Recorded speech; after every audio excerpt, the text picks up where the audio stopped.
Gauteng Premier Panyaza Lesufi has reiterated the province's plan to scrap e-tolls by the end of this month. This follows widespread confusion on the status of the project, as all involved had shared conflicting information. During his State of the Province address last month, Lesufi said they had reached an agreement with Ministers of Finance and Transport. However, Finance Minister Enoch Godongwana told Parliament's Joint Finance Committees that Gauteng has not met the preconditions to allow for e-tolls to be scrapped. Speaking on SABC's Morning Live, Lesufi said come next month, e-tolls will be history. Today I signed all the relevant legislation that is needed. We've handed it over to national government. That was the last piece that was needed for this aspect to come to an end. Our technical team has just finalized very important processes. So I can assure you from the 1st of April, you'll not hear the beep that you normally hear when you pass there. And you'll not be receiving bills and you'll not be charged for e-tolls. Lesufi has considered that the scrapping of the e-tolls is a costly decision.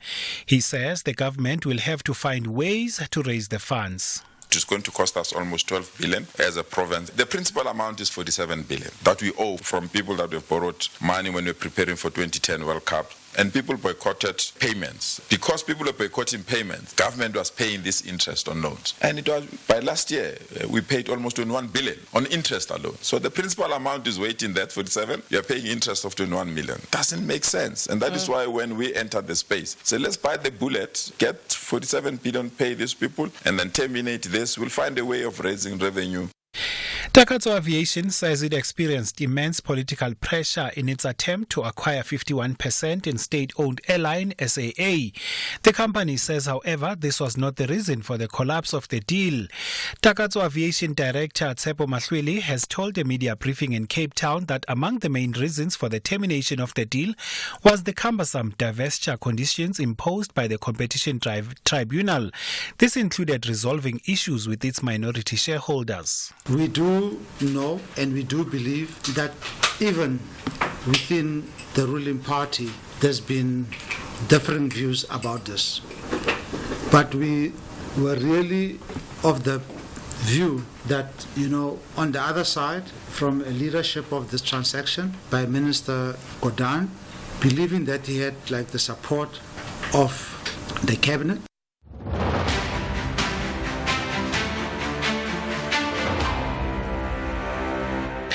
On to some election news. Former ANC President Thabo Mbeki has lambasted the Umkhonto weSizwe Party and his successor Jacob Zuma for saying that he's still an ANC member but campaigning for the newly formed MK Party. Mbeki, who was also president of the country, was speaking during the engagement with students at the University of South Africa in Pretoria. The former president has raised concern that some of the senior leaders of the MK Party are the same people responsible for trying to destroy the revenue service. So just take the MK Party. You can't say, I remain a member of the ANC, but I support a party which is going to campaign to defeat the ANC. That doesn't make sense. One of those two things is wrong. So in terms of these breakaways from the ANC, take that breakaway. You can understand it. It is led by the same people who tried to destroy SARS. It's exactly the same people.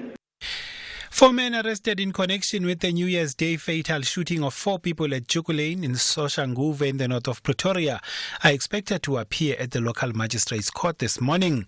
3 of them have since abandoned their bail applications. Attempts by the 4th accused to apply for bail have not been successful. Sipho Khomo, Tsepo Musemeni, Zizwe Msibi and George Nyati are all facing charges of murder, possession of unlicensed firearms and ammunition. They allegedly shot and killed 14-year-old Vuyeloti Zwela, her uncle Mpho Khobotlo, a police officer, and Khobotlo's 2 friends Phumulang Molakapatlu and Thando Dlamini.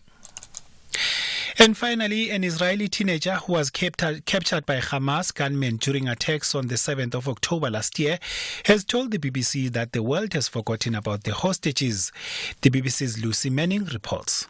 The teenager was kidnapped from the Nova Music Festival with his sister Maya and his friend Omer. Itai says they were taken to a house in Gaza with a shaft, then through a tunnel and to a hospital, as he and his sister had both been shot in the leg. Itai says they didn't know each day if they would be killed by their captors or hit by a missile. Sometimes there was no water and they suffered greatly from hunger. He was freed after 54 days, a few days after Maya. Omer and around 130 others are still being held.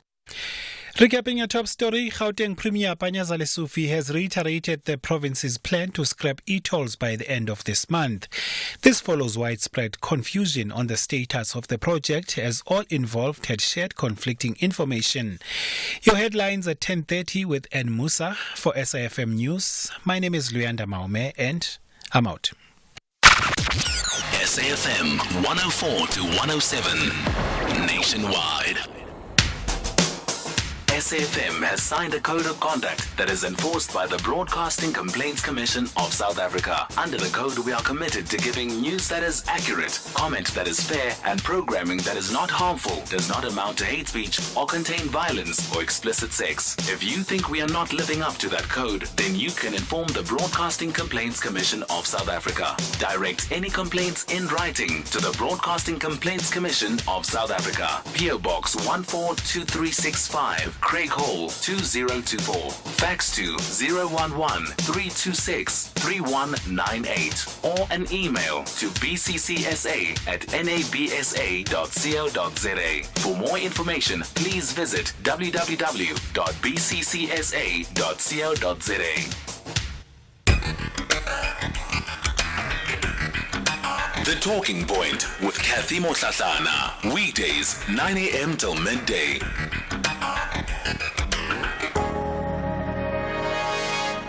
10 o'clock. Welcome to the second hour of the Talking Point. Coming up in this hour is our Municipal Watch feature, and today we're looking at the roles and responsibilities of the political officials that are within local government and the role of the administrators in government at a local level, and how do we ensure that there is greater independence and reduce the levels of interference that seem to be so rife at a local government level, which results in the collapsing of the delivery of services, especially when things are going wrong from a party perspective or even from a coalition governance perspective. Before we get to that, your WhatsApp voice notes from the open line. Let's have the conversation. WhatsApp voice notes on 0614 104 107. Good morning, Cathy. How are you, Mafuta? Cathy, I'm very concerned about the wave of crime everywhere in this country, but government seems to be reluctant to put measures or preventative measures to tackle this problem. Cathy, I think the Commission of Crime is the last thing. Government and communities should be should have programs to prevent the commission of crimes in the first place. The issues of drugs, the issues of alcohol abuse, the issues of family disintegration, the issues of all social ills, Cathy, that contributes to crime should be addressed, frankly so, because I think there are people who commit crime who doesn't see wrong in committing crime at all. But I think it's the problem of not knowing or of not being conscious that crime is wrong. Good morning, Oscar T.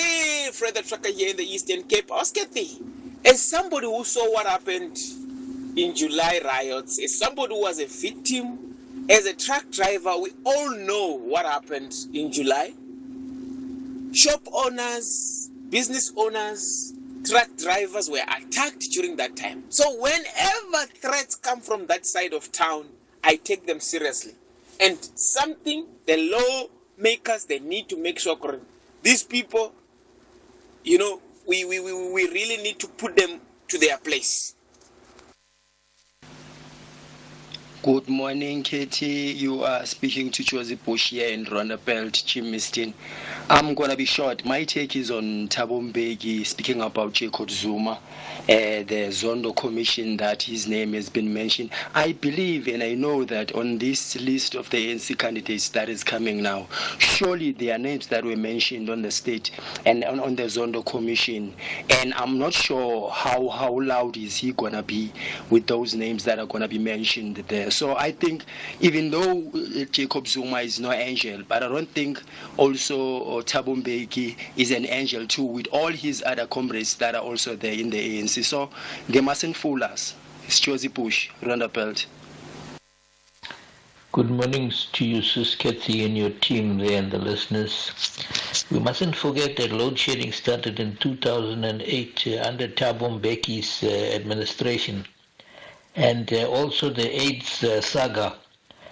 Beetroots, onions, carrots, and butternuts in place of ARVs.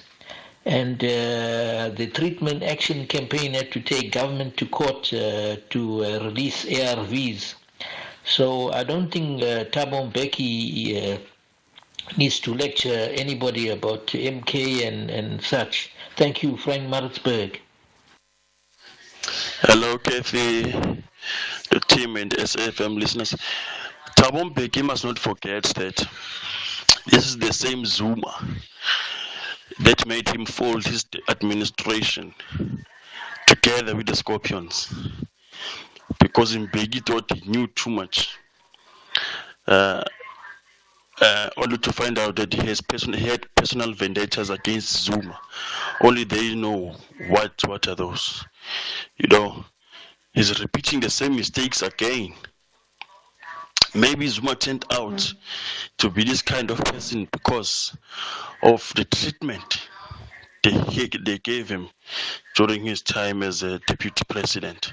So yeah, Mbeki knows.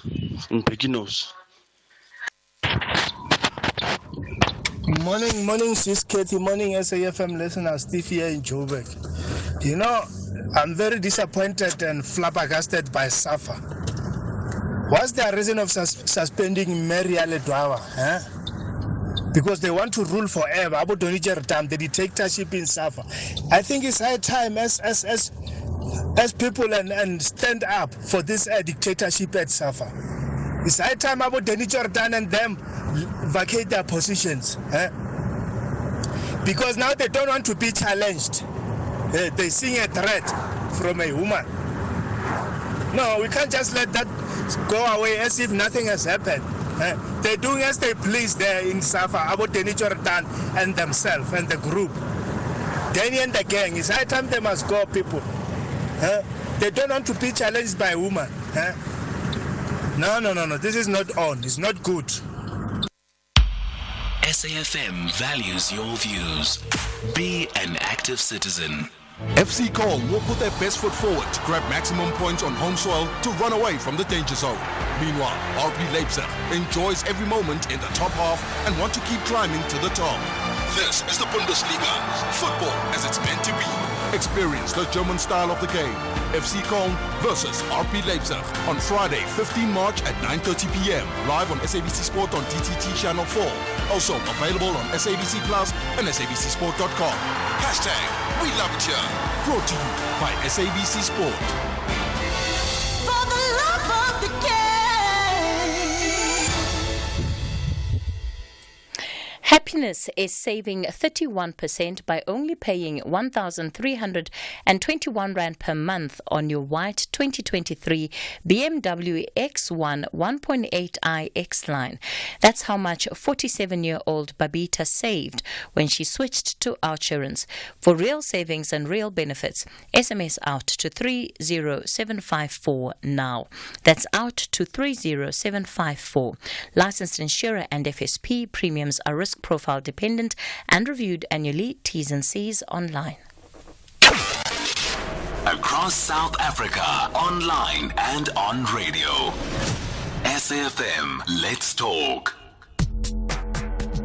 If you're active on social media and love SAFM, we hope you'll take a moment to like or follow our SAFM page on Facebook and Twitter. These are the best places to find all the guest information, conversations, and stories you love from your favorite presenters, along with regular updates from SABC News. And don't forget, you can send your questions to feedback@safm.co.za. SAFM, leading the conversation. The Talking Point with Cathy Mohlahlana. Weekdays, 9 a.m. till midday.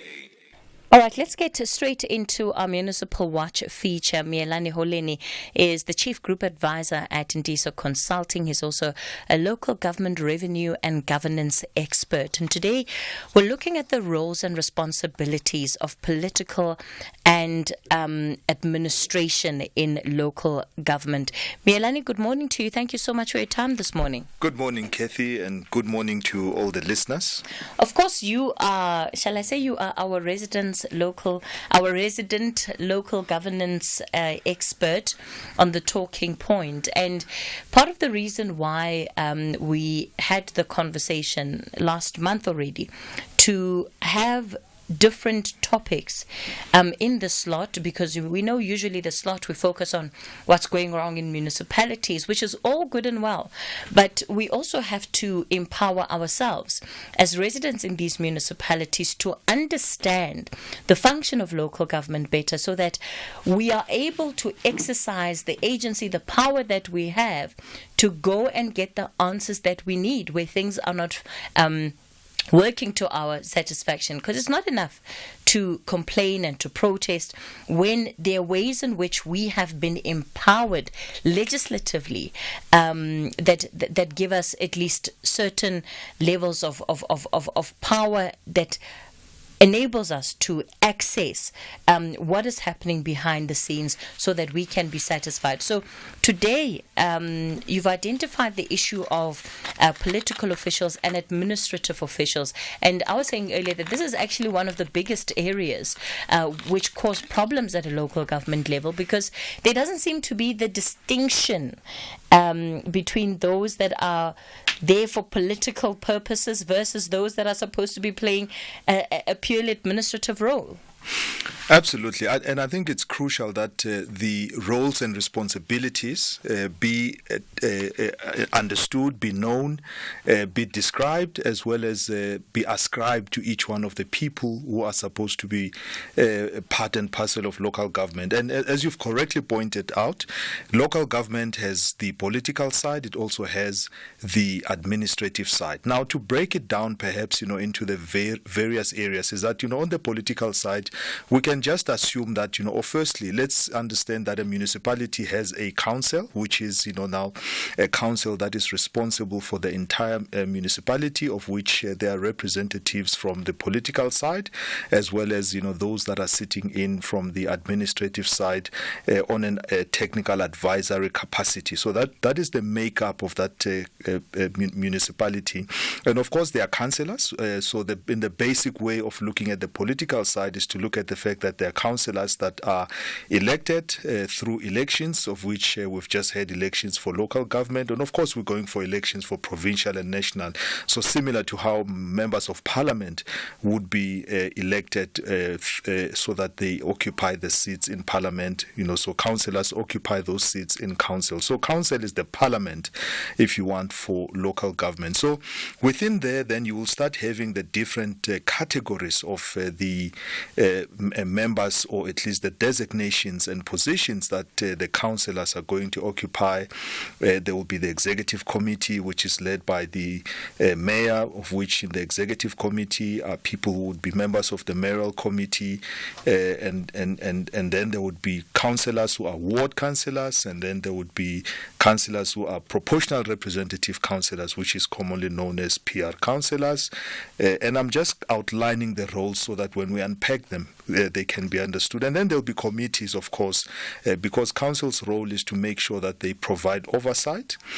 So the Section 79 committees are appointed by council, and they will typically have, a committee of various councillors with a chairperson within there, which is now to make sure that they carry out, oversight. Then you will have your Section 80 committee as well, which is more a technical committee to advise the executive committee, and then you may have the deputy mayor. Then you have the speaker, which is a very important role that we can talk about, and then some, mostly the chief whips, and then you would have your non-executive, councillors, which I think, would be your PRs, as well as the municipal manager, and then the other officials that may be co-opted, to come and sit, and give technical advice from time to time. So the makeup of a municipality and council from the political as well as the administrative side. So the administrative side, the municipal manager is the head of administration.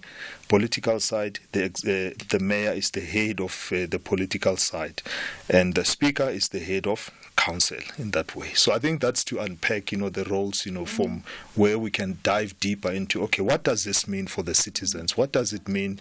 What roles should they be discharging? How should they be discharging these roles? And how should they carry themselves as each one of the various categories? Let's start perhaps with the role of the mayor. Because that is often the role that we look at. Take an example like Johannesburg. When things are falling apart, the mayor is the person that is looked at. The high turnover rate of the individuals that have been in the position of mayor are often what is pointed to as what has led to a failure. Look at Ekurhuleni. Just, yesterday they came out with the financial statements for the 2022-2023 year, but it is the position of mayor that is looked at as the individual that is ultimately failing, at least by members of the opposition. They're saying, well, this is the mayor that has overseen a decline in our performance as a municipality. And of course, as correctly so, because the executive mayor or the mayor in this case, depending on the system that is followed, but let's not worry too much about the systems. But in this case, the mayor is that political head for the municipality, is the one who is ultimately responsible for how the municipality performs. So if you look at it in this case, because they lead the executive committee, which is MMCs, and MMCs are typically responsible for each one of the departments, and the departments would in some ways be service delivery oriented, or they may be support oriented in nature, and so on. So the mayor is really marshalling the troops, which includes now how the council interacts with the administrative side. So the mayor becomes a very important figure within the municipality, and in other cases you can argue that is the executive chairperson of the board in a way, because that is how at least they are dealing with the executives and driving the service delivery. So whatever the executive mayor does, and when we talk about that issue of capability is equals to leadership, strategy and service delivery, you can then say it is that leader that is leading everyone to make sure that there is a strategy, and then there's service delivery. So when we talk of leadership from there on, ultimately the executive mayor or the mayor has to take that accountability for the performance of the entire municipality. Of course, they can then issue the responsibility and accountability or consequences in the areas where it is required. But when we come in, or the AG comes in, or whoever comes in and wants the head of the institution, they will go to the executive mayor or the mayor of that particular municipality. Is the way in which the system is designed, Mohlahlana, does it create independence between the role of the municipal manager and that of the mayor? And the reason I ask this question is that one of the patterns that we have seen at local government is that often when there's a change in the mayoral position, that seems to have a direct impact on the municipal manager.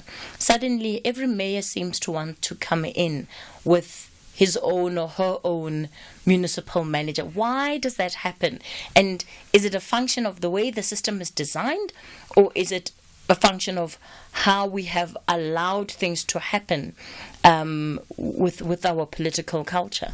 So three things can happen. Maybe to conclude, the point and just touch on the legislation. The executive mayor is obviously will be appointed, through Section 55 of the Structures Act with very clear responsibilities. I think that is now leading to the fact that is there clear demarcation of responsibilities between the executive mayor as well as, the municipal manager. Yes, there are clear demarcations and there are clear roles that, each one must play. For instance, the mayor is supposed to be the one who receives all of those reports, from the administrative side through the executive committee. And their role, it says, for instance, they are entitled to receive reports even from other committees within council, so that, those reports together, they can look at recommendations that are being put forward, and they can then own those recommendations when it comes to a broader sitting of council. And those reports would typically be around, matters that need to be noted, improvements, resolutions that must be taken, corrective action that must be taken. So it also says that, they must identify the needs of the municipality. So they identify the needs. Now, going into the municipal manager, they implement the needs of the municipality as would have been identified from the executive side. And they drive, in fact, the service delivery aspect. So if you just apportion, as I was saying, from that, capability, leadership, is political and so on. Yes, the municipal manager will form a key part of that leadership. However, the executive mayor does not implement. The executive mayor obviously creates the environment, makes sure that all of the executive members are understanding of the strategy, the IDP, the SDPIP, or the Service Delivery Budget Implementation Plan, which is adopted on an annual basis, so that it is understood. And their role is to make sure that they crack the whip, if I may put it in those simple terms, so that the municipal manager has to implement all of those things that are resolved in council, that are at least resolved at the mayoral committee, which is at the sitting of the executive committee of the mayor, and be able to drive now the service delivery imperative. So whereas one would be looking at perhaps at a higher level, which is the executive mayor, the municipal manager is looking at the day-to-day issues through all of now the executives that would have been appointed through the Section 56, Section 57 processes. Some are permanent employees and so on. So those are the clear demarcations. The one would be the one that ensures that things happen. The other one is the one that makes things happen in that way. So where does the role of the MMCs come in, again, in relation to the officials that sit under the municipal manager, so that form part of the administration? Yes, the municipal manager is the chief financial officer, but he, of course, like you're saying, is sitting with other managers. Now, how does the accounting channel flow? Because MMCs are actually individuals that get to fly under the radar. We don't pay a lot of attention to MMCs. We see them come up every once in a while in maybe perhaps areas that have coalition governments, where there's a tussling for who must be in what position, and there are lots of trade-offs for the MMC positions. But generally, they don't get a lot of attention. They seem to just be flying under the radar, and we don't get to know what it is that they're busy with, what it is that they're doing. So I'd want you also just to expand on the role of these MMCs at a local government level. It's 10:30. We'll continue the conversation with Mielani Holeni in a moment. Time for your latest news headlines.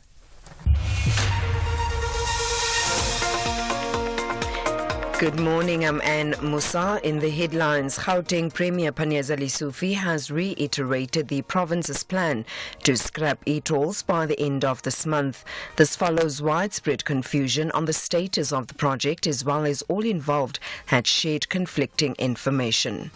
Public Enterprises Minister Pravin Gordhan says the deal between SAA and Takatso Consortium was not ended because of political pressure, and former ANC President Thabo Mbeki has responded to the letter the DA wrote to the US Secretary of State Antony Blinken and other European countries, requesting them to send election observer missions to monitor the upcoming polls.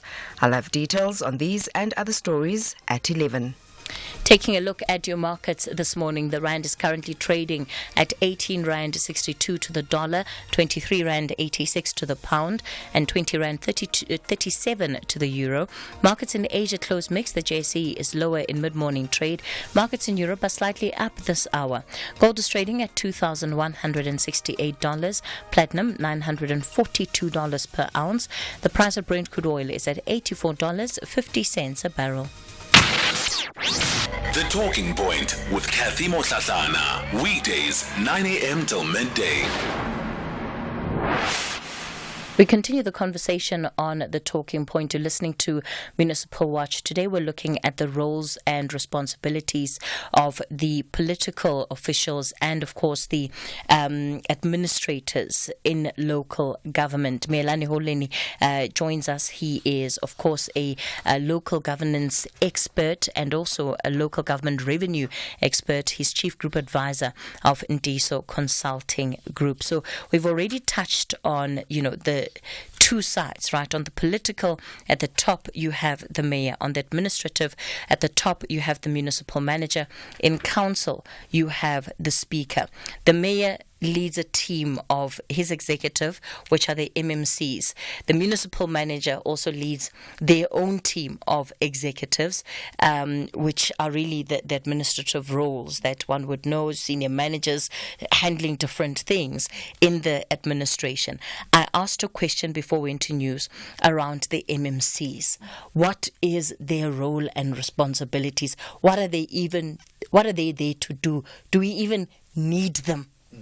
So, members of the mayoral executive committee are obviously appointed, through the powers, given to the executive mayor through Section 60 of the Structures Act. So, and that is the prerogative of the mayor, to be able to appoint capable people who are going to be the lead or the political heads now of departments. So the executive mayor is the political head of the municipality. The members of the sorry, Mielani, does the legislature say the people must be capable? I just need clarity.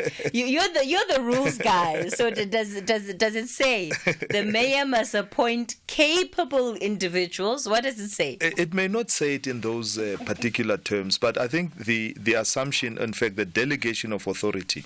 So the powers lie with the executive mayor to be able to discharge whatever the functions that are there. The executive mayor must then delegate powers. So each one of the powers that are delegated, whether it's to the members of the executive committee, which is the mayoral committee members, the MMCs, or delegated to the administration through the municipal manager, those roles are very clear. So in fact, or let's take an example, 1-to-1, an MMC is like a minister in national, or it's like an MEC in provincial. So it becomes a very important role. So it cannot be a role that is taken lightly, because whoever is appointed to that particular role, of course, then we presume that there is capability, we presume that there is capacity, we presume as well that with the latest way of appointing these senior people, and of course they are councillors. Let's just put it in that way. They may come through as ordinary councillors, or some may even be ward councillors, which is sometimes a heavy burden on them, but mainly they will be PR councillors. So we assume that when you are leading finance, Okay, and in fact, you should be someone who is financially oriented. Okay, if you are leading the technical functions, we assume that you are someone who understands the technical engineering issues that are involved and so on. It's not always the case, and I think that is the part which, of course, we must highlight that in some of the cases, the shortcoming of having MMCs is that they are not at times matched properly to the roles that they should be playing, or the qualifications that they are supposed to be having, or the experience that they may come with. Okay, so then you can ask, is the capability, is the capacity? And it's well now within our rights as, citizens, even when we go to council, because, council is where we also go as citizens to go and hold the councillors and council to account. So those are the issues that can be questioned, and there are various ways of doing it through the Speaker's office and so on, to be able to challenge whatever the appointments that are there. So we'll get to the role of the citizenry, but in essence, an MMC should be that person that also gives a political leadership to a department, and political leadership which stroke technical, with a technical understanding. Yeah, but Mohlahlana, so let's say, how many MMCs do councils generally have? Generally around 7. Around 7 MMCs, 8, right? and so on, yeah. So you have an MMC for transport, an MMC for finance. Who is sitting under that MMC? So then who sits under the MMC becomes the head of department. Okay, so the head of department of transport, or the head of department of finance being the CFO, the head of department of economic development. These days they will call them group heads, or they would call them strategic, the directors, or whatever the role that you ascribe to that person. But they are the accounting officer for the department. The municipal manager accounts for the entire municipality in terms of the administration. So essentially they should be working very closely with the head of department, and we assume that they speak the same language in terms of alignment, in terms of plans, master plans, in terms of long-term planning, immediate issues, emergency issue, whatever the case may be. They are then able to hold the head of department accountable for delivering services. So one would think that if you have a group executive for transport in a municipality, I don't know if that's a position that would exist, right? Yes, it does. Group executive for transport. One would assume that because it falls under that administrative part, then that individual reports directly to the municipal manager, which is part of what happens, no? So each and every executive who is administrative reports directly to the municipal manager. But we can then say they have a dotted line to their political head, which is the MMC. So the MMC, of course, is not there to issue day-to-day instructions. They are there to ask, and to impress and to hold accountable and to point out, things that, are remiss, that have to do with the function. Nothing else to do with the particular function, the long-term plans, of the city, So whatever the HOD or the head of department comes up with, from a political oversight point of view, should ideally run it through the municipal manager, their EXCO, and then be able to consult now the political head, which is the MMC. Because in council, the head of department does not have the powers to speak unless if it's special cases. They can speak at the mayoral committee because it is the committee of the executive mayor. But in council, under special circumstances, they may be allowed to speak. But really the ownership lies with the MMC because they are the councillor and they are responsible for that function, and the powers or the delegation of authority is upon them to be able to represent the department, as well as the direction that the department is taking within there. So solid line in terms of day-to-day to the municipal manager. The head of departments must report into the municipal manager, and still have another dotted line that goes into the MMC from a strategic point of view, if I may put it in those terms. So what happens when we are in council? I'll give the example of a coalition government, right? You have a coalition government in place. Party A and Party B. Municipal manager belongs to Party A, right? Group head of finance is, yes, it's an administrative role. MMC for finance, Party B representative. How do you ensure that there is a flow in the administration of what needs to be done? Because we can't say that there isn't a place where the needs of these two parties, Party A and Party B, conflict. And I think it's probably part of what we see at local government, where things administratively are falling apart, even though we know they shouldn't, because there is so much power and influence, perhaps is the better word to use, that MMCs also play when it comes to what is happening in the administration. So the best way to also look at it is that once the IDP, Integrated Development Plan for the municipalities, adopted, that is now the strategy of the municipality, which will then be accounted for in council. Each and everyone, the executive mayor, must now abide with the IDP. So if that IDP, for instance, and it's the MMC or the Department of Transport and whatever the case may be, if it stipulates that, we are going to have a bus, rapid transit system, okay, that is what it is. If it stipulates that we're going to have a monorail, that is what it is. If it stipulates, that we are going to have, drones, flying this way and the other way, that is now must be cast, into the delivery of the municipality, whether it's in year 1, year 2, through the service delivery budget implementation plans. Now, the conflict, there should not be a conflict to start with, because you are Party A, Party B. Because if the assumption and the understanding is that there's one IDP, there's not an IDP for a particular political party. So this is where at least, the manifestos, at some stage, cease to exist, but maybe fuse into what now is the goal of the municipality. Party A, B, C, D, own manifestos, this and that, and so on and so forth. Yes, you are there to implement the manifesto of your own political party, but it must be aligned with the IDP of the municipality. It must also be part and parcel of all the statutes of the municipality. If they are not, and there is that conflict, the easy way to resolve it is to make sure that we go back to the IDP. So yes, there may be conflicts, and some of those conflicts, unfortunately, may be perhaps at a personal level, and I think that is something that is very difficult, to arbitrate.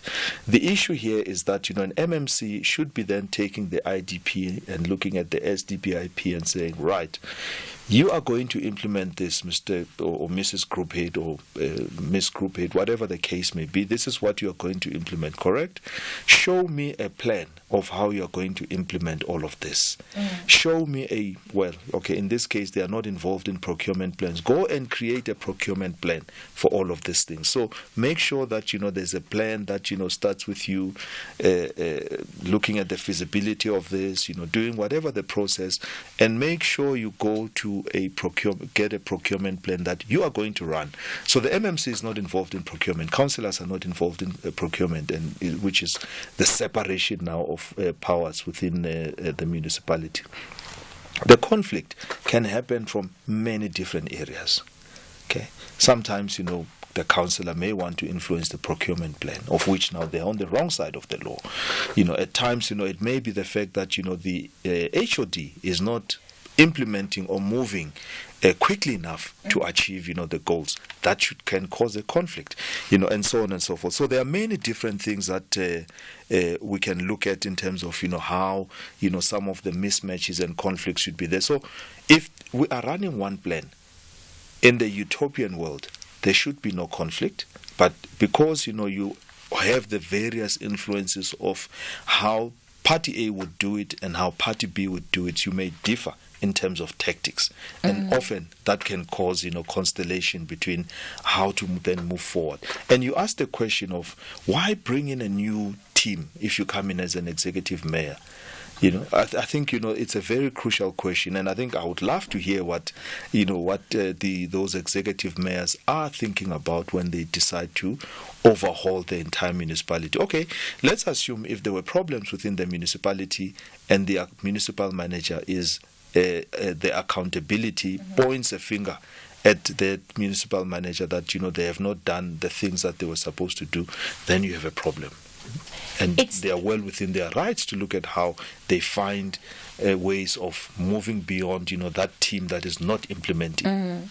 It's interesting to me hearing you clarify the roles of the municipal manager and the fact that this individual is not supposed to be involved in the procurement. The MMC, that is.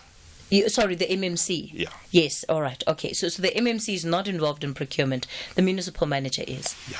Because often those are also the individuals that are fingered when it comes to matters of procurement. So where does the co-opting take place in a local government level around procurement? Clarify. So where does the interference take place if department group transport has a tender out for buses and this tender now has to land in the hands of X individual? Is it solely the group transport and the municipal manager that can be held liable for that, or does it require more players to have been part of the corruption to lead to that outcome? So now let's go into the administration. Now, when it comes to procurement within a municipality, it is also supposed to be an independent function, which is now led by whether it's a chief procurement officer or head of procurement, in whichever way. They would typically be located within the finance department. In other areas, they may be outside of the finance department, but mostly they are reporting to the chief financial officer, because the chief financial officer and their delegation have also been given. In fact, the municipal manager is delegated, the powers, and then they sub-delegate to the chief financial officer to also look after the procurement function. And that is looked after by officials. So then the assumption is that Department of Transport wants to procure services to build 1 kilometer of tarred road. They must go and prepare the technical specifications as a department, and they must do everything that is in their powers to compare the pricing, to compare all of the different things, to the point where they say, we now understand, we have the designs as well, we have the technical specifications, to the point where at least everything is outlined. Good. So now that specification must now go to an independent structure. Typically, it will go to the bid specification committee, because then it must be scrutinized, it must be reviewed, and in the bid specification committee, we'll see different experts, who will ask, the economic issues about, this road. I mean, the city planning, people that, will ask, or at least will point out that, the growth of town is going in this way. Why are we, building, and so on. So each one will give inputs to the point where then the finance as well, there'll be a finance representative independent of that supply chain, person, will also then give input to say, do you have a budget for this, and so on. So that's how a specification will then be finalized or passed. Once that specification is finalized and approved, it is now in the hands of the supply chain department. And physically, the department should not interfere to say, hey, no, they must do all that is required to be done, and once it's approved, you freeze it. There should be no changes unnecessarily, so unless if there are glaring things that have been discovered when the briefings take place, then it will move in and get advertised. The tenders must be received by the supply chain management department. So then you can see that you are introducing players. Department writes a specification, takes it to the bid specification committee, encounters bid specification committee members that come from different departments and represent different functions, and then from there it's advertised. Now it's in the hands of the procurement officials. Now when it gets evaluated, another team must be put together, of which you will have various, teams. So you can then see how many people start, to get involved within a tender. And each one may come from a different point of view, may come from someone coming from finance. And I'm assuming that, these issues are insulated. But in the event when there's no insulation, so I come from the Department of Transport, whoever, if you are not, at least, insulating yourself, you will hear things that says, hey, this must go this way, this must, and so on. But really, what should guide how the evaluation happens is what has been approved at the bid specification committee. All right. And everyone must qualify. But the point of saying everyone comes in, you can see that there are a number of hands that come in. Department comes in from the committee at BSC, comes in at the bid evaluation, even at the bid adjudication, which is the final committee. There are so many people that may want to give their own point of view from how they understand the process. All right. Hopefully not persuaded by external factors. We'll continue the conversation in a moment with Mohlahlana Mohlahlana after this break. Friend, yes? I nearly fainted when I read somewhere that the GEPF's minimum funding level is at 72%. Really? Only to realize that it was in 1996 when the GEPF was founded. Okay. I just saw my pension going. You like drama, hey friend? Sure. We've come a long way. GEPF's minimum funding level is at 110.1%. This means that the GEPF has 1 rand 10 cents for every 1 rand it owes its retiring members. GEPF members are more than covered when they retire with the GEPF. Tomorrow shouldn't be a worry when today is done right. GEPF, your investment, your future. SABC Sport remembers the fallen hero, the legend of the beautiful game. Spiwe Dr. Mnandi Mkhonza. A great football analyst with a unique language that hits straight to the hearts of the fans. Tactically, the teams are in a different level, and the quality also shows. This former defender just knew how to draw the undivided attention of the football-loving community. Rest in peace, Dr. Mnandi. You left a remarkable footprint. SABC Sport. For the love of the game.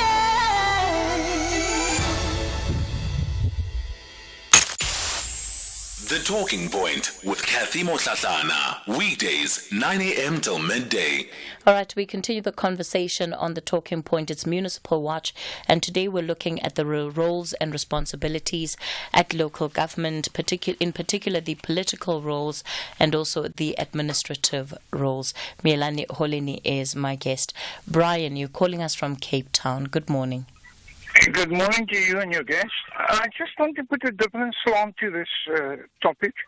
But, you see, my concern is, and this is the reason, in my view, why so many municipalities have collapsed, because there's so much corruption and flouting of the laws, bylaws, etc. I mean, I'll give you an example. In the area close to where I live, there's a robot, and every day for years this has been the case. There's a robot which has so many placards on it,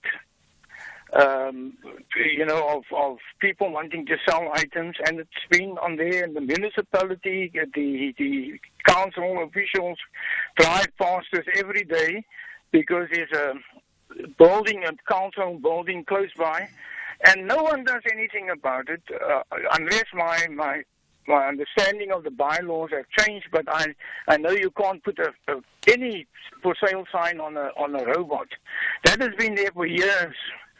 The other thing is, even concerning the building inspectors, also in close proximity, there's a house with 6 separate entrances and alongside a bridge. That also flouts the bylaws, and nothing, how they got the plans passed is beyond any of my understanding. All right. So this is why there's no accountability, no inspections. It's all talk about how nice things should be done, and it's like utopia, but they don't implement any of these rules. Okay. And there's no consequences. All right, Brian, thanks for that view. Mohlahlana? Okay, right.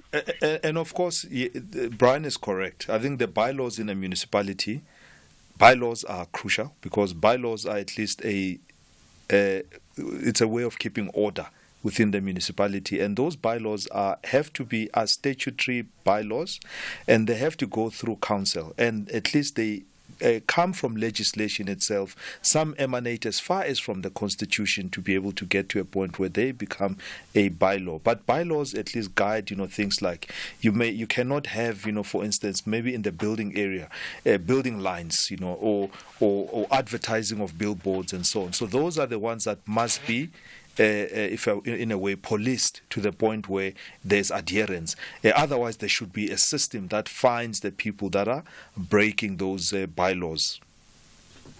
I want to play some of the questions that have come through on the WhatsApp line, Mielani. I'll kick it over this one. Hi, Cathy. With the gentleman there explaining the hierarchy in this procurement chain, and scrutinizing committee, etc., etc. I think it's all academic. How does he explain that there's 95% of collapse in the municipalities, and or 95% of the municipalities have collapsed, and all the explanations for the lack of service deliveries? So I think the talk for the last 25 minutes has just been academic. Thank you.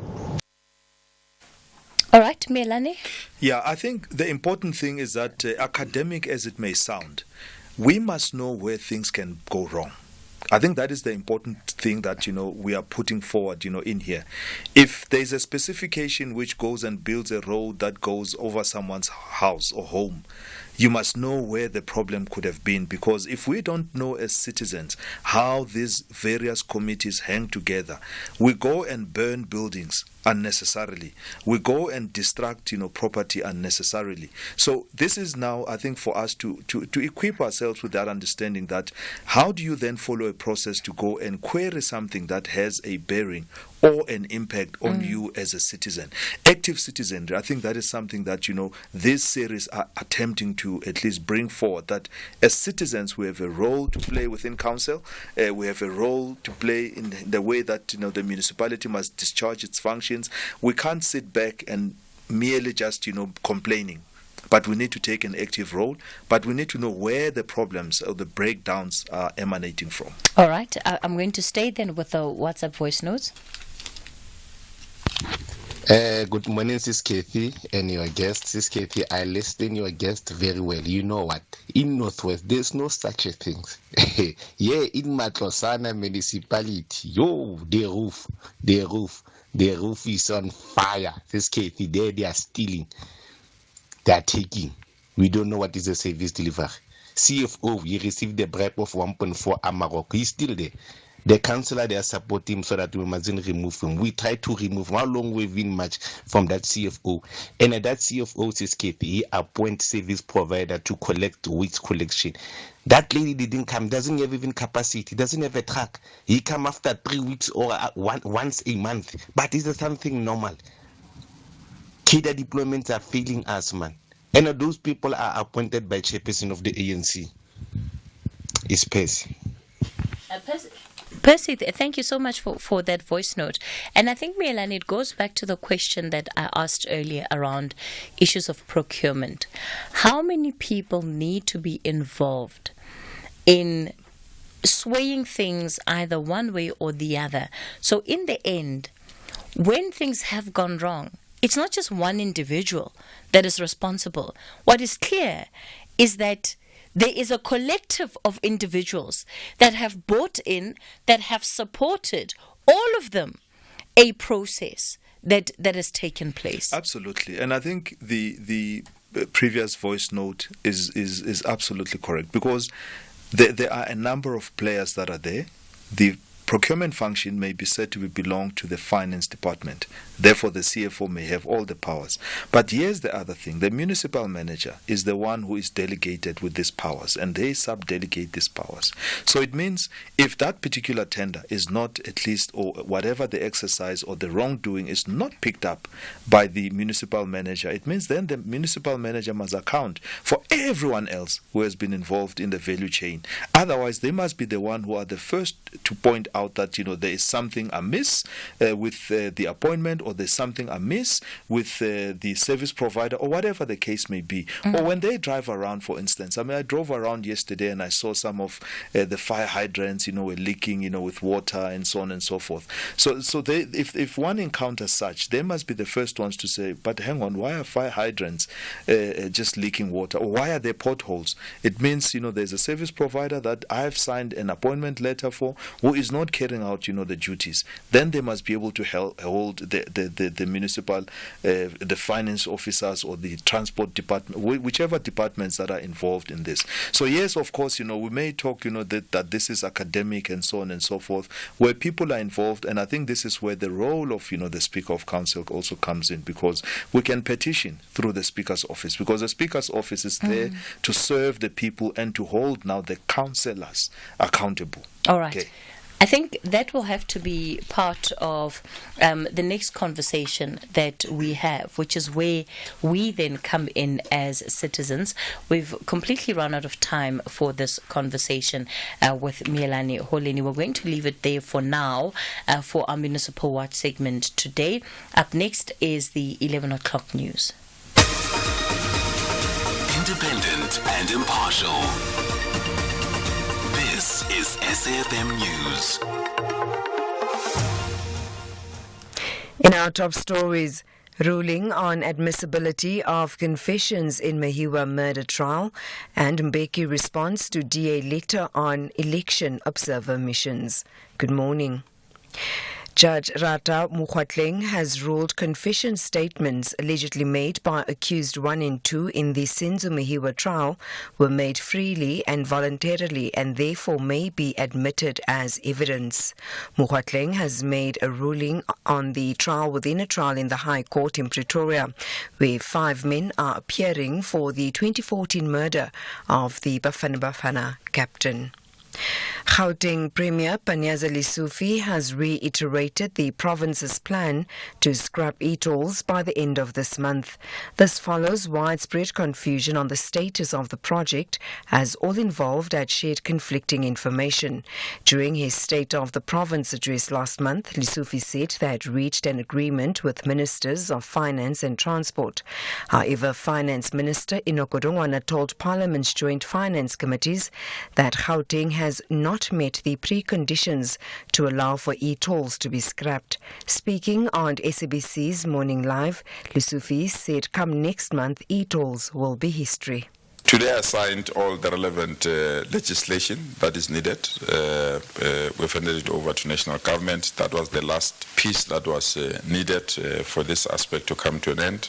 Our technical team has just finalized very important processes. So I can assure you from the 1st of April, you'll not hear the beep that you normally hear when you pass there.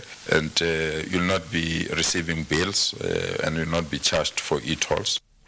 Meanwhile, Lesufi conceded the scrapping of e-tolls is a costly decision. He said his government will have to find ways to raise the funds. It is going to cost us almost 12 billion as a province. The principal amount is 47 billion that we owe from people that have borrowed money when we're preparing for 2010 World Cup. And people boycotted payments. Because people were boycotting payments, government was paying this interest on loans. And it was by last year, we paid almost 21 billion on interest alone. So the principal amount is waiting that 47, you're paying interest of 21 million. Doesn't make sense. And that is why when we entered the space, so let's buy the bullet, get 47 billion, pay these people, and then terminate this. We'll find a way of raising revenue.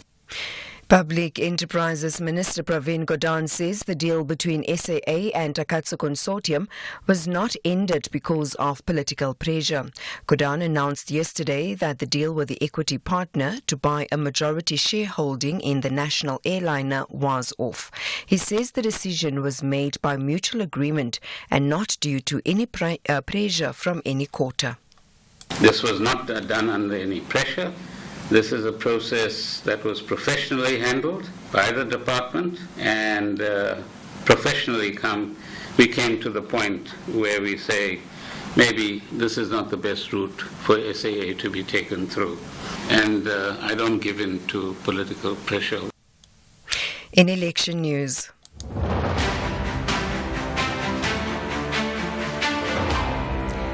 Former ANC President Thabo Mbeki has responded to the letter the DA wrote to the US Secretary of State, Antony Blinken, and other European countries, requesting them to send election observer missions to monitor the upcoming polls.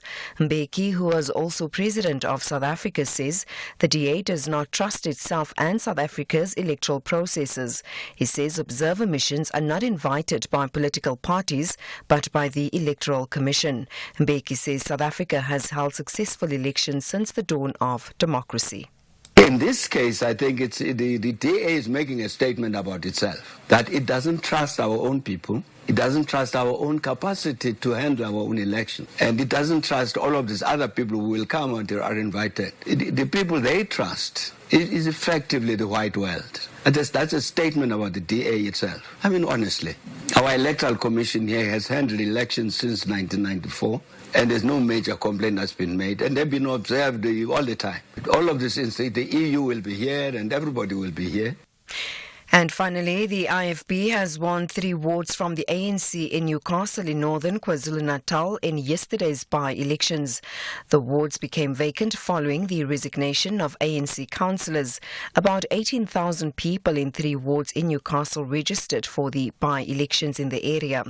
Meanwhile, the ANC has retained its ward in the Mshwati local municipality. Recapping the top story, Judge Cathy Mohlahlana has ruled confession statements allegedly made by accused 1 and 2 in the Senzo Mehiwa trial were made freely and voluntarily and therefore may be admitted as evidence. For SAFM News, I am Anne Musa. Stay tuned to SAFM coming up. Unlock a world of benefits. Welcome to SABC's TV License Rewards program. Ready to make your viewing experience more rewarding? Say hello to perks that go beyond just watching TV. Join us today at sabctvlicenserewards.co.za and instantly receive your first reward. But wait, there's more. You can get up to 500 Rand back. Become part of something bigger, a movement where watching TV isn't just a hobby. It's a catalyst for positive change. Register now at sabctvlicenserewards.co.za and open the door to a world of benefits. Plus, every time you tune in, you're making a difference. T's and C's apply. Remember, TV license fees aren't just payments. They make a difference.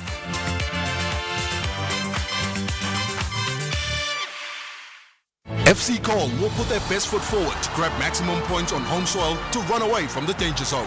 Meanwhile, RB Leipzig enjoys every moment in the top half and want to keep climbing to the top. This is the Bundesliga, football as it's meant to be. Experience the German style of the game. FC Köln versus RB Leipzig on Friday, 15 March at 9:30 p.m. Live on SABC Sport on DTT Channel 4. Also available on SABC Plus and SABCSport.com. Hashtag We Love It Here. Brought to you by SABC Sport. For the love of the game. Coming up on the book reading, Why Men Had Women. We will make mistakes when we think we always understand, even before we take time to listen to others. I must also state clearly that I'm not saying some violence should be tolerated. Psychological violence is not better than physical violence. It is an error for individuals and society to regard physical violence as more reprehensible than emotional violence. Catch the book reading on SFM Monday to Thursday at 11:45 on The Talking Point. The SAFM University Debate Challenge is back. Join us for the 1-hour debate on This Week Today with Oliver Dixon from 6 to 7 p.m. on Friday, 15 March 2024 at the SABC Tebeja Studios in Eastern Cape. Rhodes University will take on Nelson Mandela University in what promises to be a nail-biting debate. The SAFM University Debate Challenge is an independent and non-partisan progressive initiative seeking to develop confident communicators, critical thinkers, and empowered global citizens. If you want to attend the debate, you can email info@safm.co.za. SAFM, leading the conversation.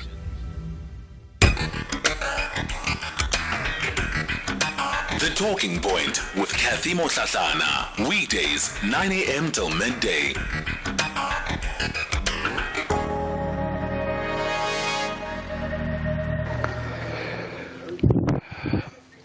Cathy, I think you have asked an issue that is very critical, and I don't think it's been responded to in terms of why there is corruption and the political involvement.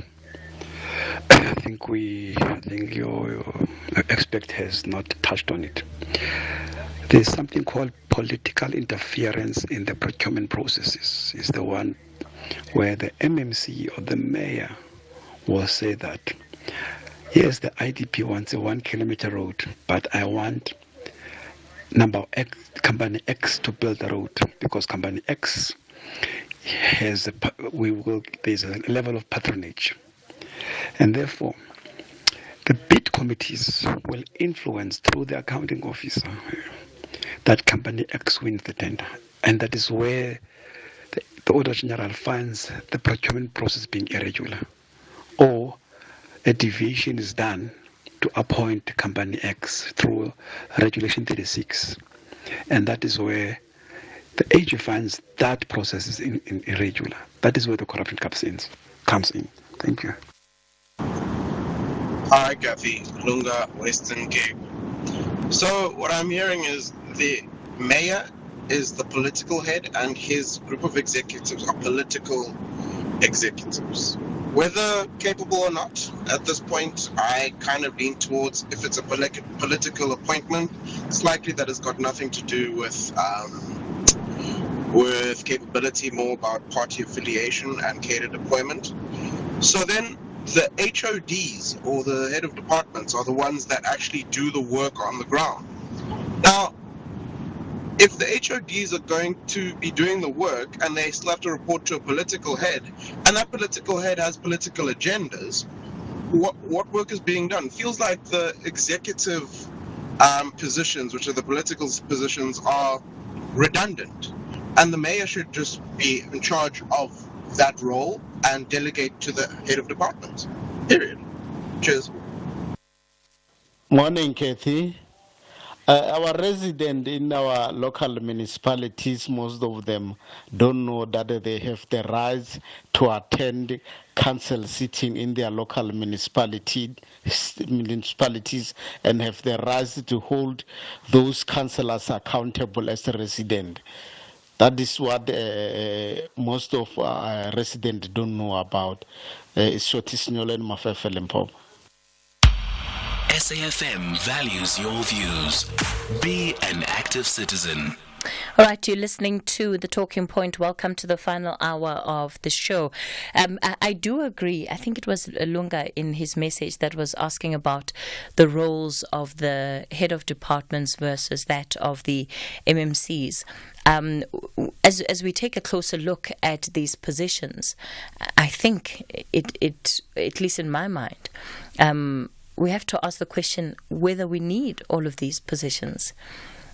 What I do get the sense, Lunga, that some of them are redundant, that they in fact complicate matters and lead to the levels of interference that we see. Because remember, all of these MMCs come with an office, and then they have staff. That staff must be paid, and they get to choose their staff, and they can even motivate for additional staff.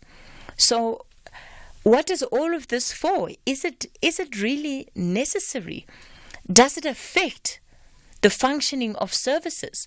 Because this is not the person that is making sure that a credible service provider has been hired to come and fill up the potholes. So if we have all of these people and still have potholes, then what are we really spending our money on? I think it's a valid question that we as taxpayers then can be asking ourselves. We're going to change gears completely and get into the final conversation of the day. Dr. Mohlahlana is the Director General in the Department of Justice and Constitutional Development. And of course, we are reflecting on human rights in South Africa. And it's in light of a national conference that will take place next week, reflecting on 30 years of the country's transformation agenda. Mr. Mohlahlana, good morning to you. Thanks for your time today.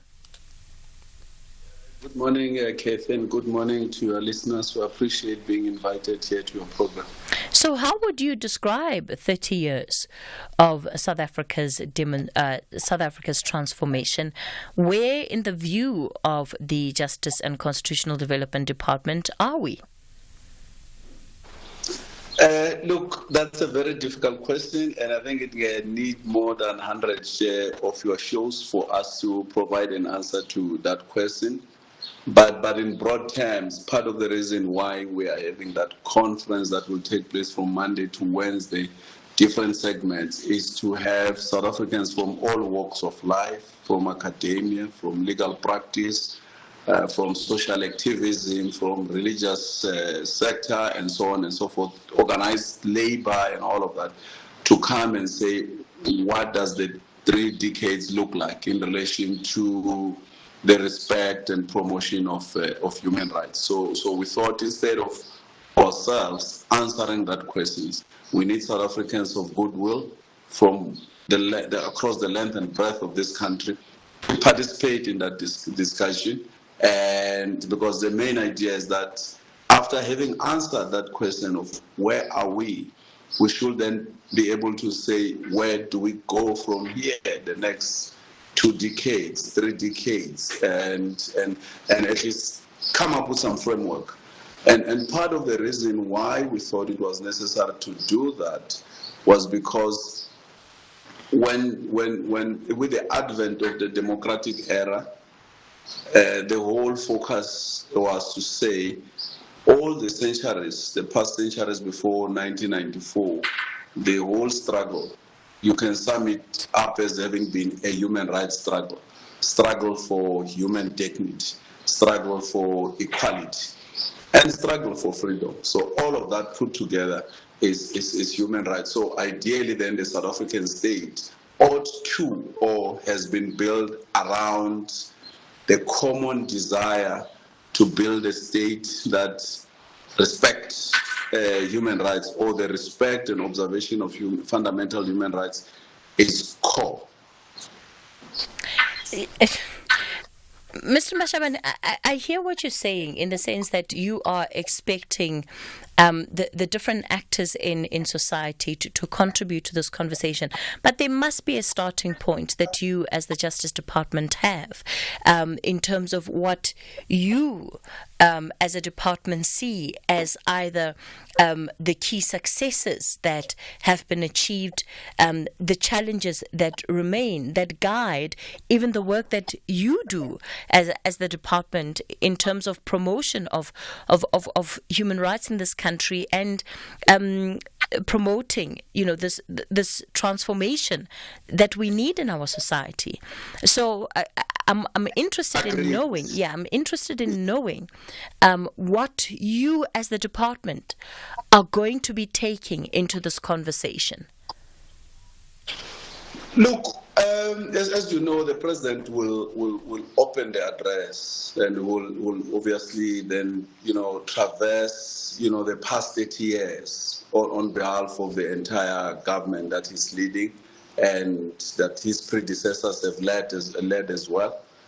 But just to make the point that post-1994, constitutional democracy gets ushered, you have a new political order based on a new constitution which promotes constitutionalism, respect for the rule of law and human rights.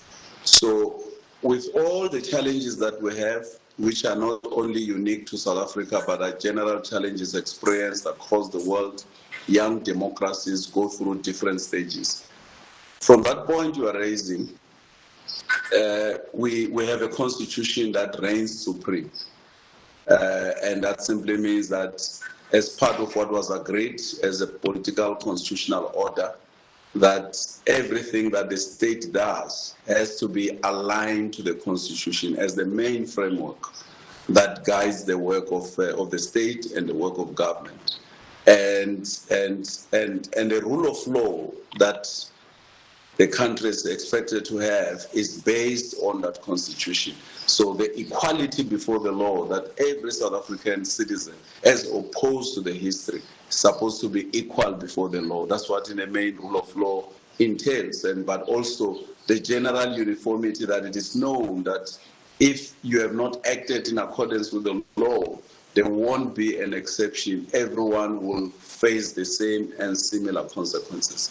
But secondly, then you have a Bill of Rights, which is a whole chapter dedicated to outlining the rights and the responsibilities, even though the main focus is on the rights of citizens. So if you look at the structure of government, you will see that all the state departments that have been created to carry out the mission of the Constitution carry out their main responsibility, sourcing it from the Constitution and particularly from the Bill of Rights. So for example, education, you have the right to education that is enunciated and entrenched in the Bill of Rights. So part of the reason why I was saying we take a view as a department that a significant progress has been made.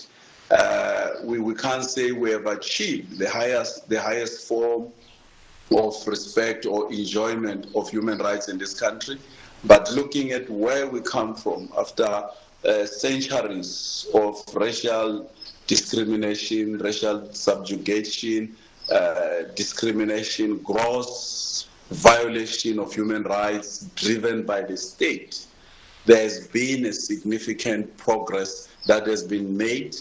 However, a lot still remains to be done.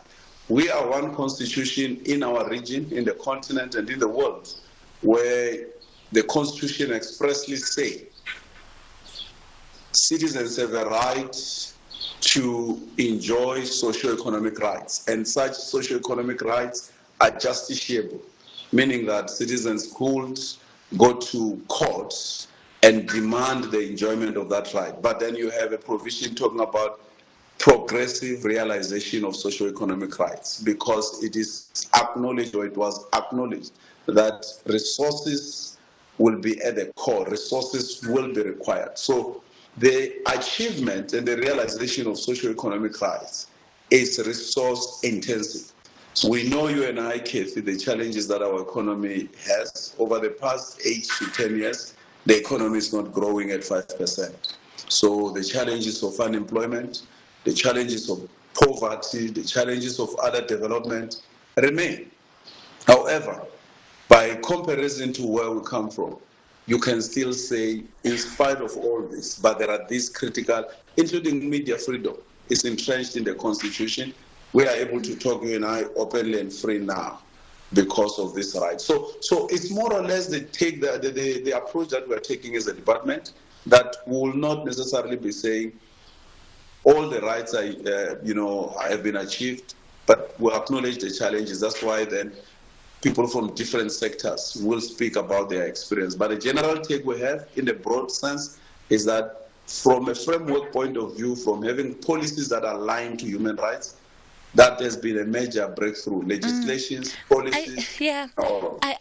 I suppose one of the biggest challenges has not necessarily been from a policy perspective, where there perhaps is a need for the creation of legislation that either protects people's rights or even clarifies what people's rights are. It's the implementation thereof, and I hear your answer, and it's quite broad. I mean, I would have thought that there's probably a more focused view that the Department of Justice would want to take, because if you look at some of the big issues facing our society today, an easy one to pick on will be the issue of crime. And yet we know that there are so many of our rights that are embedded in the Constitution, that are clarified in the Bill of Rights, that we as citizens are unable to freely access because of the high levels of crime.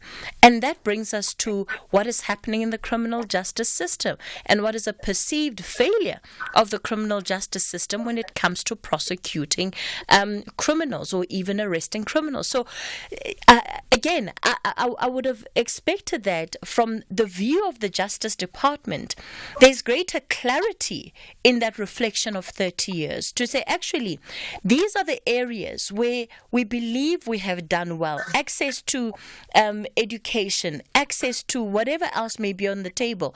And where there are challenges, it's also clear how you have identified those challenges. Fair enough, Cathy, and I agree with your point. I won't differ fundamentally with it. Safe to say that because the whole enterprise for the promotion of human rights, or the whole enterprise for the driving of the agenda of human rights, is a statewide enterprise. We didn't want to take a position that says we can act as arbiters and say, in education, this is what we've done. But you and I, we have our own experiences in the different sectors. But coming back to the justice system, which also there's a right of access and why?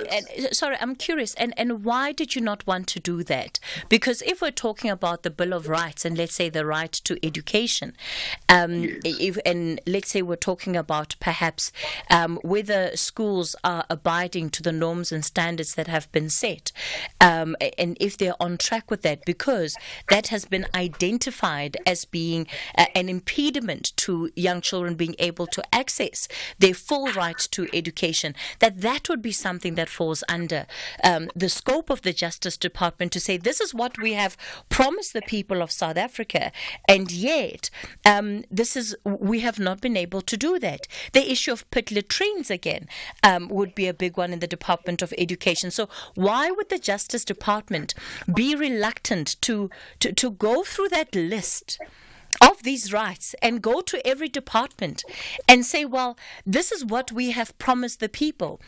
Department A, what are you doing? Why are you not doing this? Look, Cathy, I get you and I get your point. But that's why then we don't want our approach to a conference. You don't want to go to a conference and say, we have made this assessment. This is what we think we have achieved. We could have gone that route, but if you look at the program itself, that very same issue you're talking about, there's a specific discussion dedicated to the right to education. So people who work in that sector, whether from your side as media and everyone, will be able to sit there, and the Department of Education will give an overview of their side. But where then we come in after that discussion, because we will have taken into account what civil society says, what the general communities are saying, practitioners in that space are saying, we'll then be able to say, there was a recognition that you have made this progress, but these are the challenges that you still have. So what's our discussion going forward? What program do you put in place? So I agree, but not to say that not taking that approach, starting at least with a conference, is not the best way to do it. But the conference itself may well be the platform that assists us and say, from where you are, Justice, you could have just gotten an information from one side of the state, and because you don't have capacity to verify what is presented to you, now you have an opportunity to have heard from media, from people who are the beneficiaries of the system.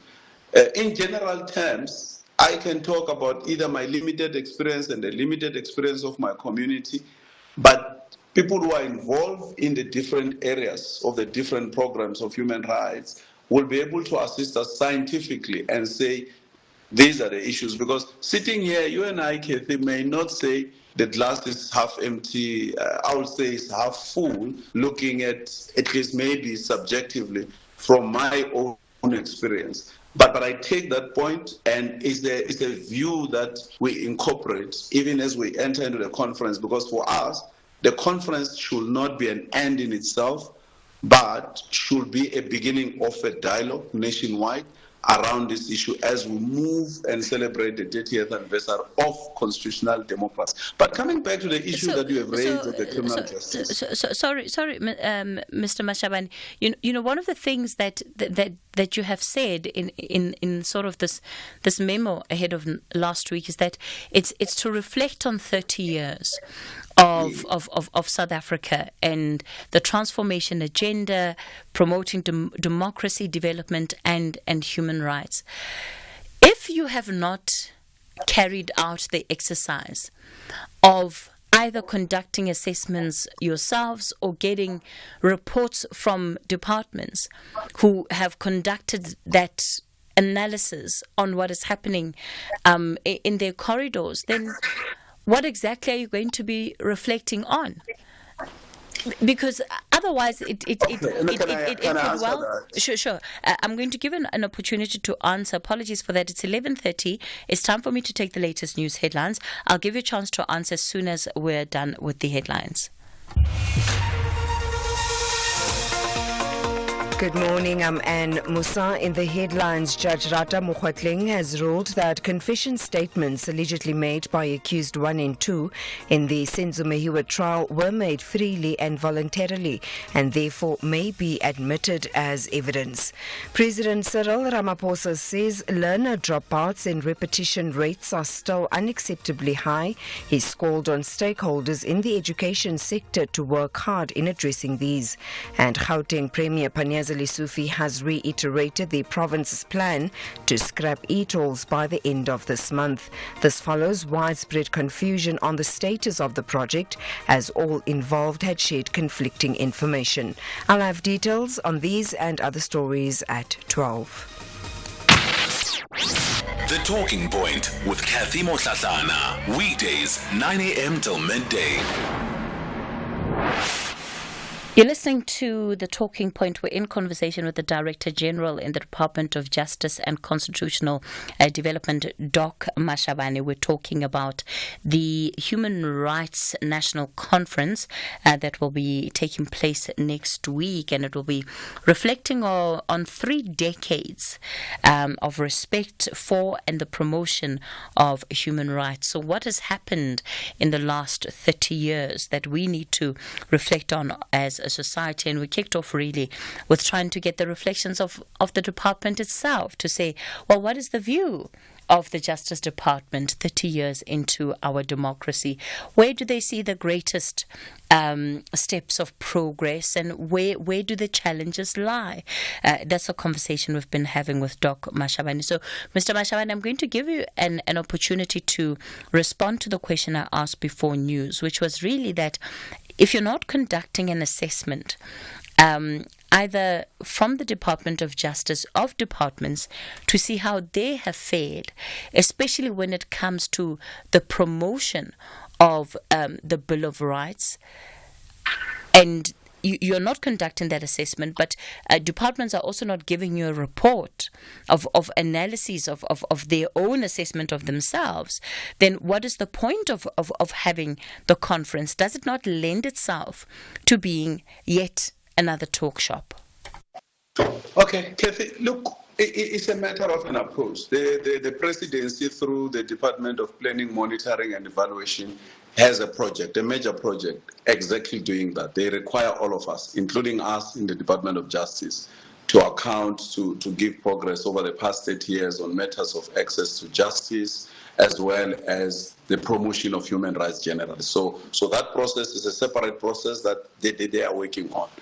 But now, on this one, in terms of the approach that we have taken, because that document from the presidency, at least the presidency is the nerve center of government. It's the DPME has a convening power that we don't have. So they still hold the departments to account on the various provisions of Chapter 2 of the Bill of Rights. We will make the input as well, but the conference as well will assist the Department of Justice to go back to that project of the presidency and say, this is what you got from departments speaking for themselves. However, we come from a conference that created an opportunity for South Africans who are the beneficiaries or supposed to be the beneficiaries, who participate in these processes, they've made the following observation. So if you look at the conference differently, it's also a platform to assist with an objective assessment, which either departments could have taken a subjective approach that says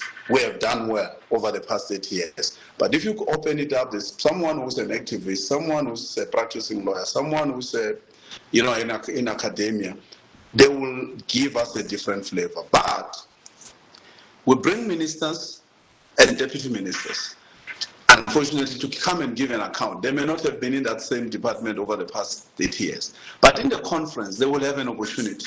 So take an example, any matter, whether it's on education or housing, the minister or deputy minister from there will give a reflection, which will not be done by us as the Department of Justice, but we have created a platform.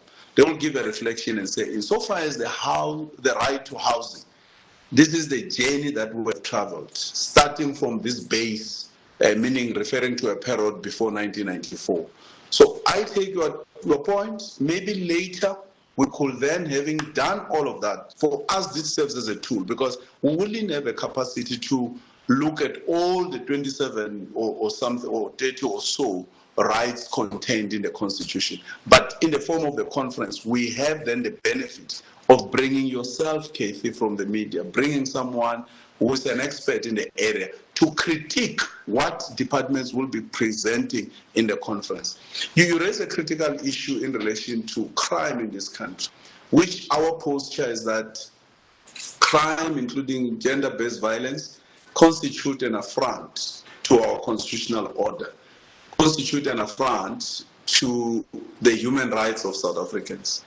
And as a matter of fact, you will know, last week, we convened South Africans into a conference to make an input to a process, a major process that we've started, of reviewing our Criminal Procedure Act 51 of 1977. It's an old act, it has been amended many times, but we realize that as part of the 30 years, we need to just review the whole act, which is the review of the entire criminal justice value chain, to deal with the matters that you have raised, the successful prosecution of crime.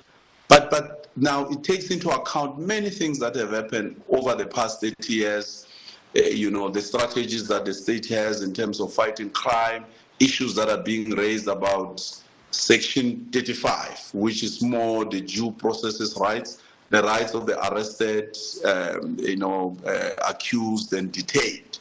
The issues around bail, which is a major case concern for South Africans, that, and the general view that maybe criminals have more rights than South Africans. So that's what that process is seeking to do. And our commitment is that from where we are, we presented the study that we have done ourselves, because that's an area we're responsible for, the effective coordination of the criminal justice system. And South Africans have made it, and we have opened it up, even now still open for further input. But in a month's time, we'll be wrapping up the bill and say, we think this is the future criminal procedure system that we need for our country, that will make sure that it is victim-centric. It protects the rights of innocent South Africans who fall victims to crime in this country. It has to deal with matters of restorative justice as a right, that if you are a victim, it can't just end with a criminal being convicted and sent to serve time in Hoshimampuro or anywhere else. How would you say that from an international perspective, South Africa is positioning itself on matters of justice globally? Look, it's not much about how the country positions itself, but the first part, I should mention that human rights or commitment to a respect for human rights is a key part of the country's foreign policy. From the time of President Mandela through President Mbeki until now, there has been that major appreciation of the place of human rights in our foreign policy. So whatever the engagement that the country has had global, both in terms of bilateral relations, but also in terms of engagement in multilateral processes, human rights has been key. You will remember that In 2001, here in South Africa, in Durban, the country had a singular honor of hosting a global UN conference on the fight against racism, xenophobia, and other intolerances. And since then, the country has been at the forefront of prosecuting the outcome of that conference called the Durban Declaration and Platform for Action, which has been significantly raising the issue of racism globally. And even at the UN level in New York, the country has been at the forefront promoting resolutions that sought to deal with the issue of racism across the board and racial discrimination. But also you will know as well that part of the country's solidarity with the oppressed people of the world, particularly Palestinians and Sahrawis, that until today are still suffering from gross violation of human rights due to occupation in the case of Western Sahara by Morocco and in the case of Palestine by the State of Israel. And for that reason, as part of the prosecution of that fundamental pillar for foreign policy, that the leadership of the government of our country had taken a decision that the Genocide Convention be invoked against the State of Israel. And to the extent that there have been glaring inconsistencies in how we voice human rights abuses that we see, whether on the continent or globally, how do you contend with those inconsistencies as a department? Look, part of the responsibility, as you will imagine, the Department of International Relations and Cooperation has the responsibility to promote our national interests and prosecute our foreign policy, priorities abroad. But of course, we are the custodians of the Constitution and the Bill of Rights. But generally, to speak on that matter is that it's inconsistencies that you see, particularly in relation to human rights, that for the big powers, it's a matter if it concerns areas that they have no interest. But when it concerns areas where they have direct interest, human rights doesn't arise.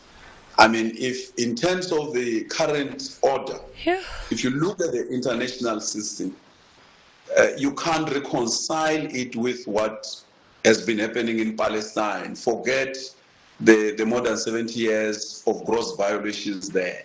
But just from the 7th of October to now, you wouldn't believe that you have an international system that is said to be based on respect for human rights. You wouldn't believe that we have what we call International Bill of Rights. So the entire international system, mainly because it's anchored by the most powerful states who have been in existence long before countries like South Africa came into the picture. So the selective condemnation of human rights has been the problem. The double standards in the area of human rights. A problem that we too have been part of.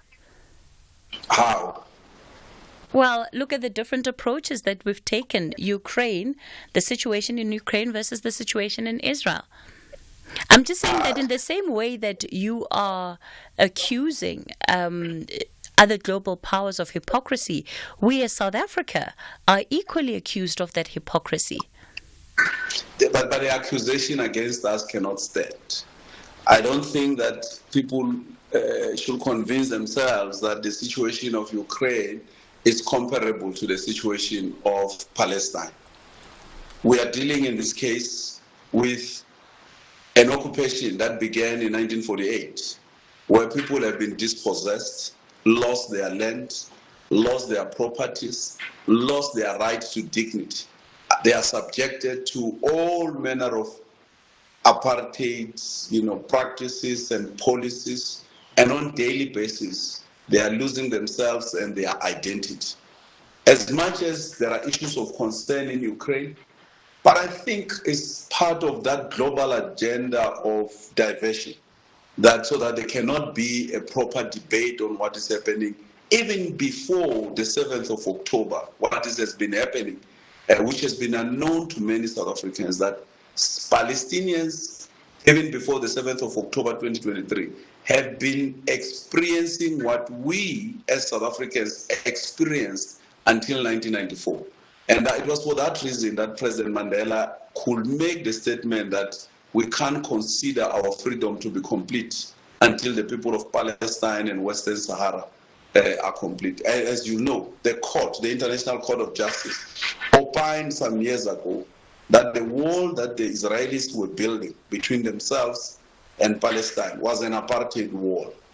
And it's only now that when this matters because of media and what the Israelis have started doing in October last year, this matter is exposed at a global scale. But instead of facing it and deal with that hypocrisy, then the diversion is to say, a state like South Africa, why is it not speaking out on Ukraine? We don't have the wherewithal and the power to be dealing with but this one on Palestine. If the whole world was watching and never wanted to act, at least it will go down in record and in history that South Africa stood up, at least for international justice, for international respect for human rights.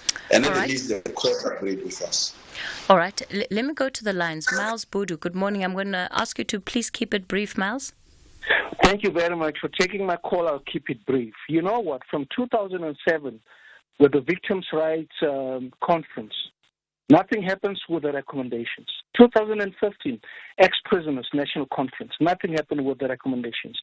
Last year, the constitutional discussion somewhere here in Galaga Estate, nothing happens with the recommendations.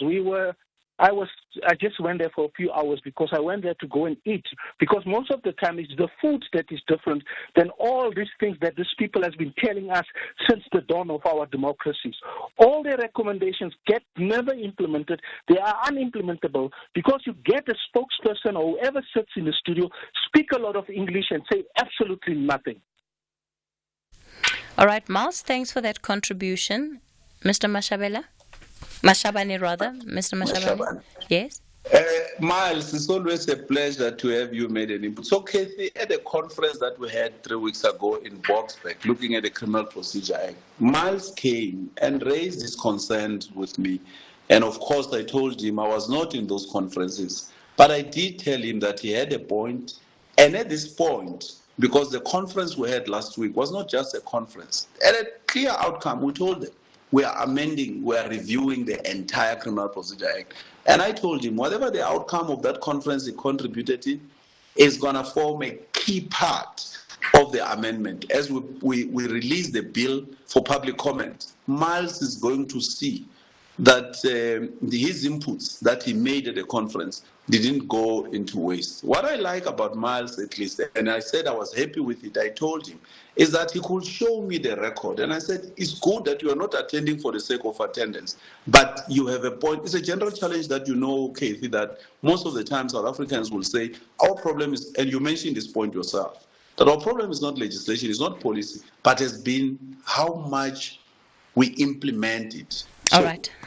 Yes. All right, Mr. Mashabane, we're going to have to leave it there. Director General in the Department of Justice and Constitutional Development will then look out for what comes out of that conference that I think will help create more of a conversation for us to build on going into the future. All right, that's where we leave it for today on the Talking Point. Up next is the book reading. Of course, we're back with you again tomorrow between 9 and midday. The book reading.